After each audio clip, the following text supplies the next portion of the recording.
Et je donne maintenant la parole à son Excellence Bruno Eduardo Rodriguez Parilla, ministre des Affaires étrangères de Cuba.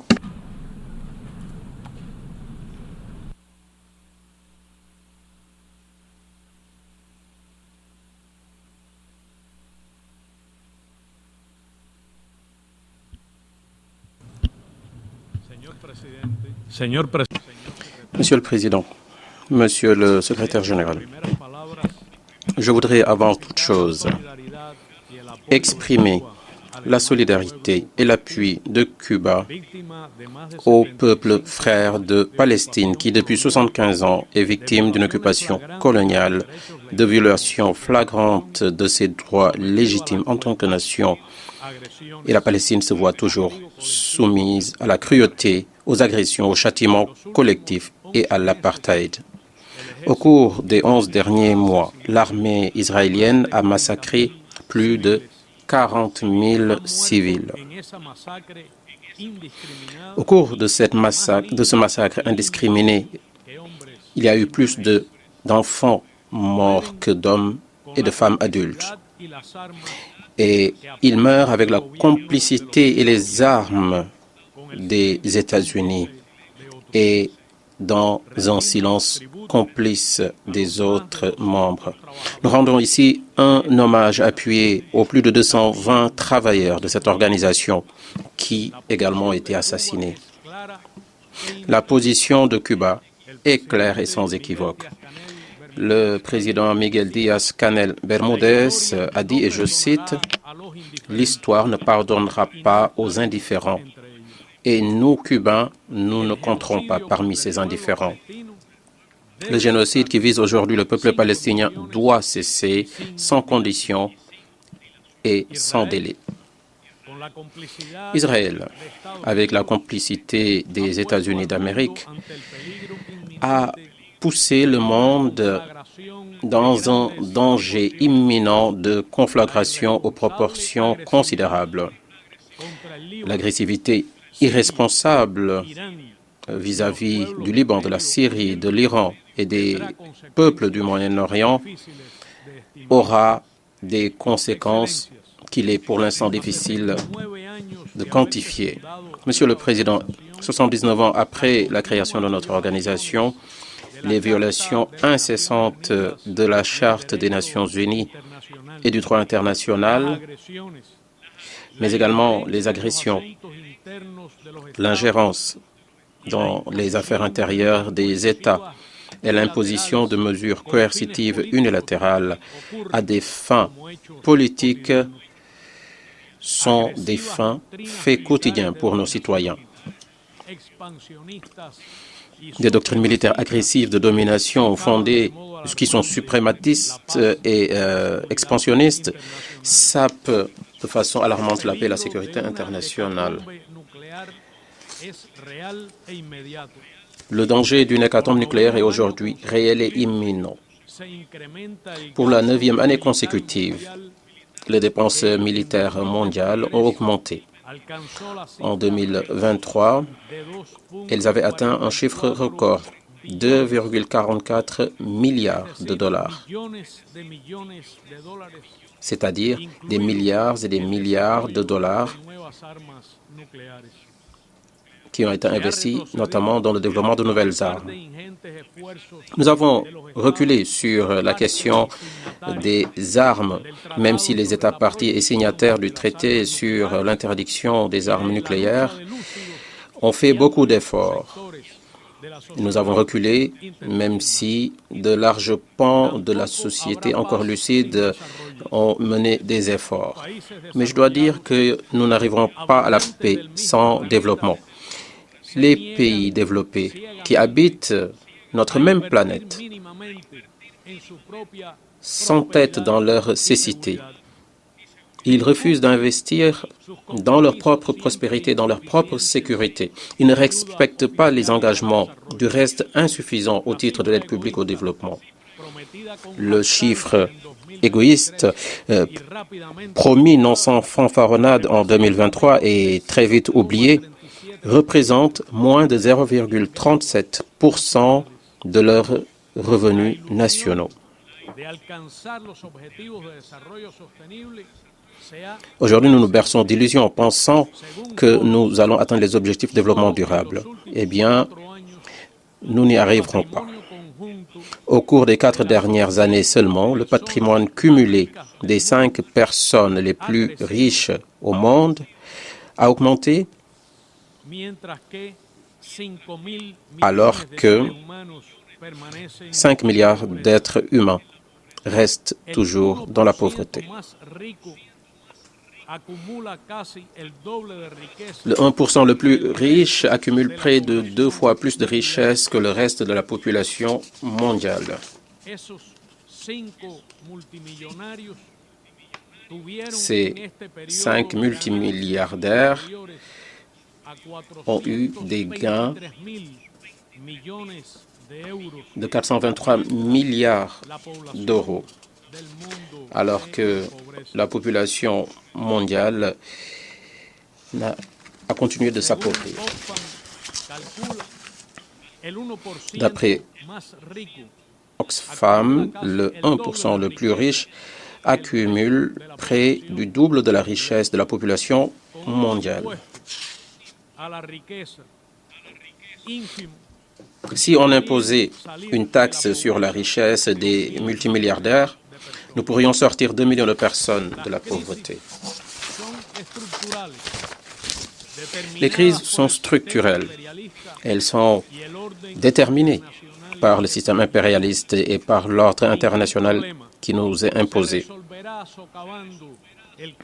Nous n'arrivons pas à résoudre un problème quel qu'il soit tant que l'on continuera de saper le caractère intergouvernemental des Nations Unies comme le prétendent certains. Et nous n'y arriverons pas tant que nous allons continuer à affaiblir le rôle essentiel des Nations Unies dans la promotion du développement durable pour tous. Aujourd'hui, le changement climatique avance de façon inexorable. C'est un fait indéniable. Au mois de juillet 2024, les scientifiques nous ont annoncé que nous venions de vivre les 13 mois consécutifs les plus chauds jamais enregistrés. Si les modes de production et de consommation irrationnels et insoutenables du capitalisme ne changent pas, et ce de façon urgente et significative, eh bien nous ne pourrons pas contenir l'augmentation de la température mondiale en deçà de 1,5 degré Celsius par rapport au niveau pré-industriel. Les responsabilités sont bien sûr partagées, mais elles sont différenciées. Ces responsabilités ne sont pas les mêmes pour tous, et en toute équité, jamais elles ne pourront l'être. Toutefois, nous pourrions faire un pas dans la bonne direction à l'occasion de la prochaine conférence des partis à Azerbaïdjan. Ce serait l'occasion d'adopter un nouvel objectif collectif de financement. Les pays du Nord auront une nouvelle possibilité pour combler le fossé du financement climatique.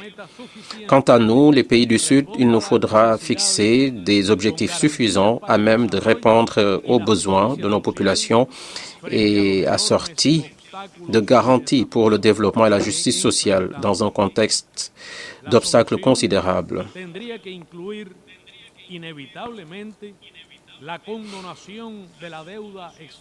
Toute solution passe immanquablement par l'annulation de la dette payée déjà plusieurs fois.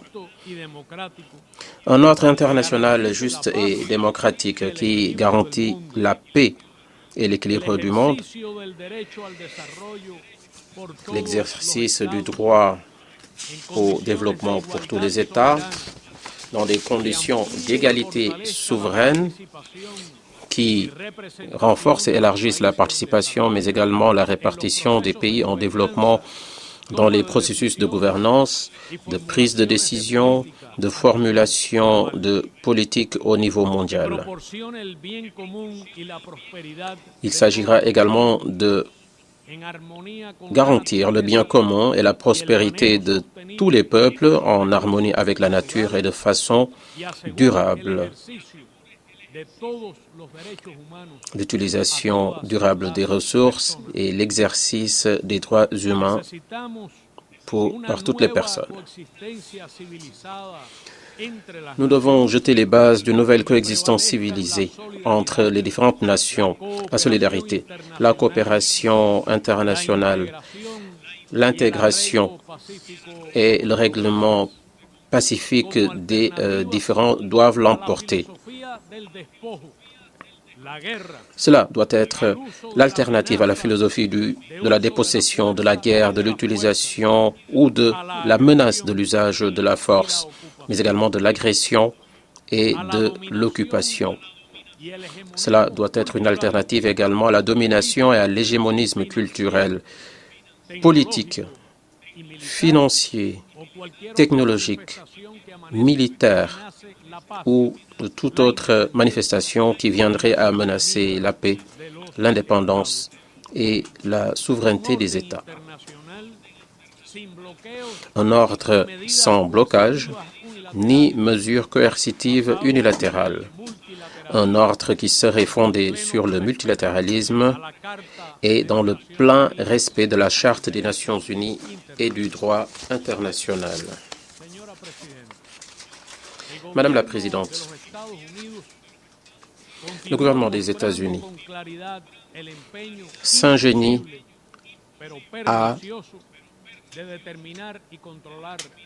vouloir contrôler le destin de Cuba. C'est une tentative pernicieuse, mais vouée à l'échec. Et c'est une vieille ambition ancrée dans la doctrine Monroe, qui définit même la nature impérialiste, une politique qui est dominante et hégémoniste vis-à-vis de Cuba et de notre région des Amériques. Le blocus économique, commercial et financier qui vise notre pays est également un blocus politique, technologique et d'ordre touche la communication.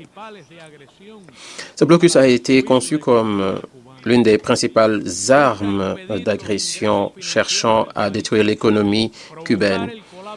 Ce blocus cherche à bloquer nos revenus financiers, à provoquer l'effondrement de notre économie, à entraîner une situation d'instabilité politique et sociale.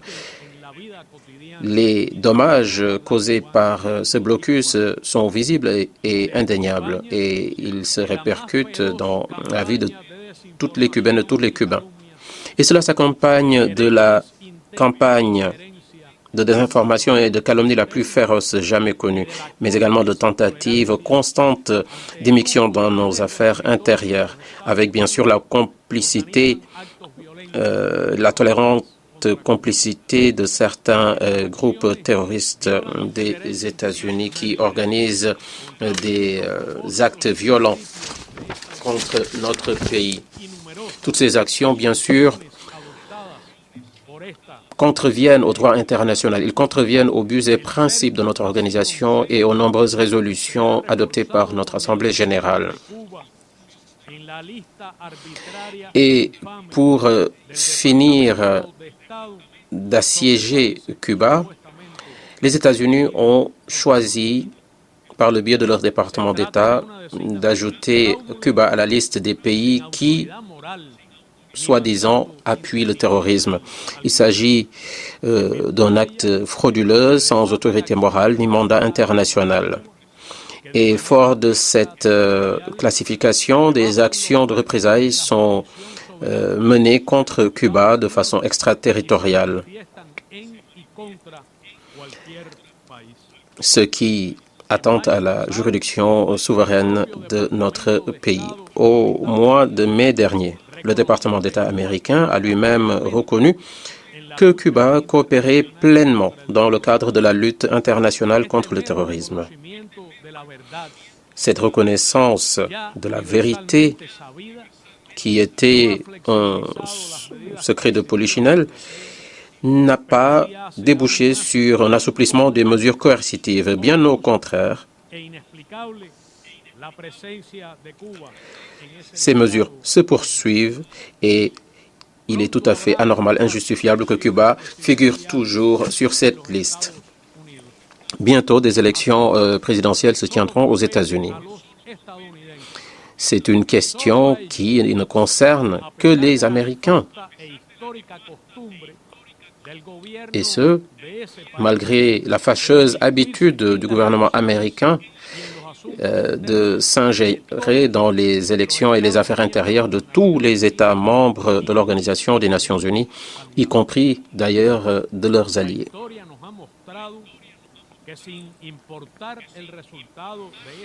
L'histoire nous a montré que, quel que soit le résultat de ces élections, les hommes et femmes politiques et les secteurs anti-cubains qui ont fait de l'agression contre Cuba une activité à but lucratif, eh bien, l'histoire nous apprend qu'ils vont continuer à avoir droit au chapitre, à exercer leur influence. Ils ont pris l'habitude de manipuler le système politique américain en fonction d'un programme politique très étriqué, hostile, et qui sert les intérêts d'une poignée de l'élite américaine. Il ne représente d'aucune manière la volonté de la majorité des Américains, ni encore des Cubains qui y vivent. Alors, quel que soit le résultat de cette joute électorale, Cuba continuera à défendre son droit souverain à l'indépendance et nous continuerons à construire le socialisme. Et comme nous le disons, sans aucune interférence étrangère. Nous continuerons également, Madame la Présidente, à plaider en faveur d'une relation respectueuse et constructive avec les États-Unis d'Amérique. Madame la Présidente, en 2014, la communauté des États latino-américains et des Caraïbes, CELAC, a décidé de proclamer notre région zone de paix. Aujourd'hui, cet engagement est plus que jamais pertinent et d'actualité. En effet, nous défendons la paix et le multilatéralisme face notamment aux mesures coercitives unilatérales. Ces mesures qui nuisent gravement à la Syrie, au Bélarus, au Nicaragua, au Venezuela, au Zimbabwe, à la République populaire démocratique de Corée, mais également à la République islamique d'Iran, à la Russie, à Cuba et à bien d'autres nations encore. Nous rejetons dans les termes les plus vifs toute tentative de porter atteinte à l'ordre légitime constitutionnel de nos pays par le biais de coups d'État. Ce fut d'ailleurs le cas en Bolivie en 2019 et 26 juin dernier. Et les États-Unis cherchent à renouveler l'essai au Honduras. Nous rejetons toute tentative visant à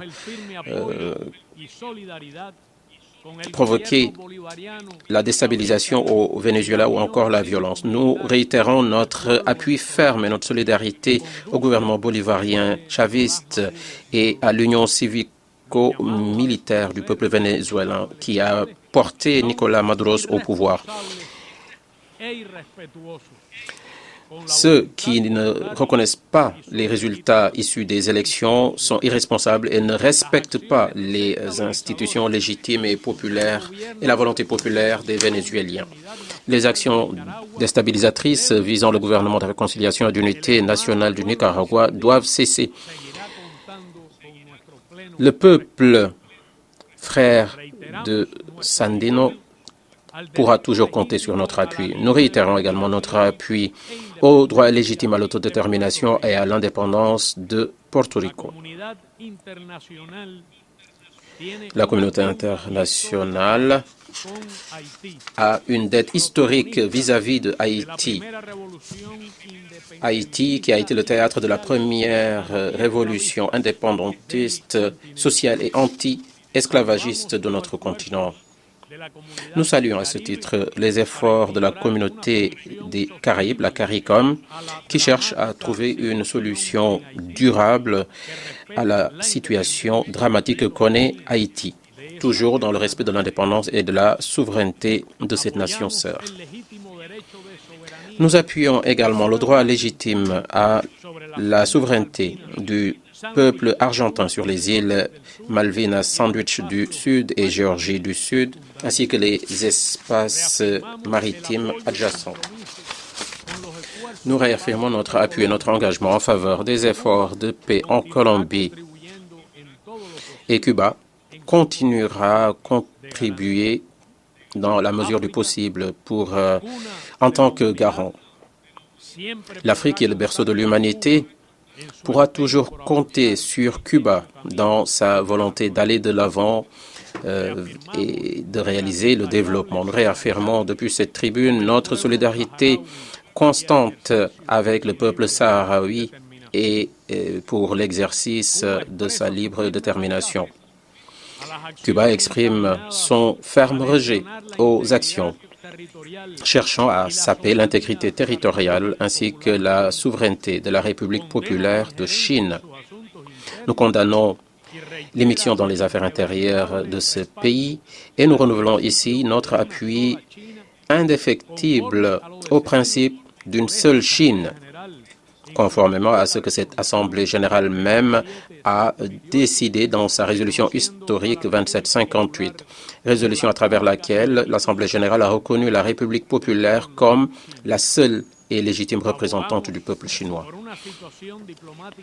Nous sommes en faveur d'une résolution diplomatique sérieuse, constructive, réaliste et par des moyens pacifiques à la guerre en Ukraine, toujours dans le respect du droit international, garantissant ainsi la sécurité et la souveraineté de tous. Dans ce contexte, Cuba appuie la proposition présentée par la Chine et le Brésil en vue de parvenir à une résolution politique de cette crise. Madame la Présidente, Mesdames et Messieurs les chefs de délégation des Affaires étrangères, conjuguons nos efforts pour parvenir à bâtir des institutions multilatérales efficaces, pour faire en sorte qu'elles répondent aux intérêts des peuples, ces humbles peuples exploités qui sont dans le besoin et qui représentent l'immense majorité. Et ça sur la base de l'égalité juste de l'exercice des droits humains par tous les êtres humains et également sur la base du respect des droits souverains de chaque nation. Je vous remercie. Je remercie le ministre des Affaires étrangères de Cuba. Je donne à présent la parole à son Excellence Enrique